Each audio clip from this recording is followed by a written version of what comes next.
Hi friends, నమస్తే friends. ఇప్పుడు మనం సులభంగా పర్వతాసనం ఏ విధంగా చేయాలో ఇప్పుడైతే మనం తెలుసుకుందాం.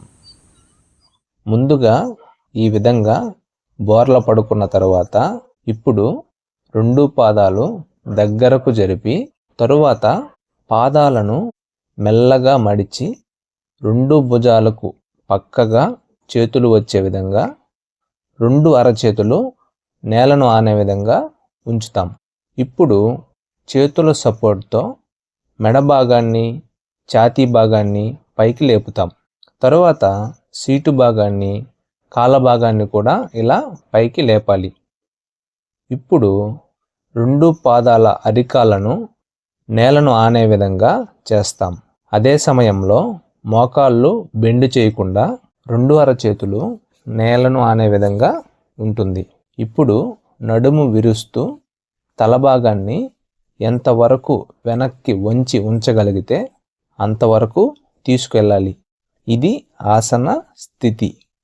ఈ ఆసన స్థితి పర్వతం పోలి ఉంటుంది కాబట్టి ఈ ఆసనానికి ఆ పేరు వచ్చింది. ఇలా మనం ఆసన స్థితిలో ఉన్నప్పుడు లంగ్స్లో కఫాలు, శ్లేష్మాలు గొంతులోకి రావడానికి ఈజీ అవుతుంది. ఎవరికైనా దగ్గు, కఫం రావడం వంటి సమస్యలు ఉన్నప్పుడు ఈ ఆసనం వేయడం వలన కొంత ఉపశమనం కలిగి ఆ సమస్యలను తగ్గేందుకు ఈ పర్వతాసనం ఎంతో ఉపయోగపడుతుంది. అదే సమయంలో ఈ పర్వతాసనం వలన నడుము ఫ్లెక్సిబిలిటీ పెరిగేందుకు, చేతులకు బలం పెరిగి నడుము నొప్పులు తగ్గేందుకు కూడా ఈ పర్వతాసనం ఎంతో ఉపయోగపడుతుంది. ముఖ్యంగా ఈ ఆసనం ఆస్తమా సమస్య ఉన్నవారికి, అలానే నెమ్ము ఉన్నవారికి ఆ సమస్యలు తగ్గేందుకు ఎంతో ఉపయోగపడుతుంది. ఇప్పుడు ఈ ఆసన స్థితిలో ఉండగలిగినంతసేపు ఉండి 30 సెకండ్స్ నుంచి 1 మినిట్ వరకు, ఇక ఉండలేనప్పుడు ఈ విధంగా నెమ్మదిగా ఇలా ఆసన స్థితి నుంచి బయటకు వచ్చి 30 సెకండ్స్ నుంచి 1 మినిట్ వరకు బోర్ల పడుకొని విశ్రాంతి అయితే తీసుకుంటాం.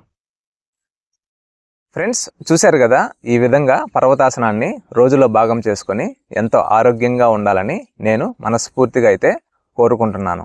Thank you so much.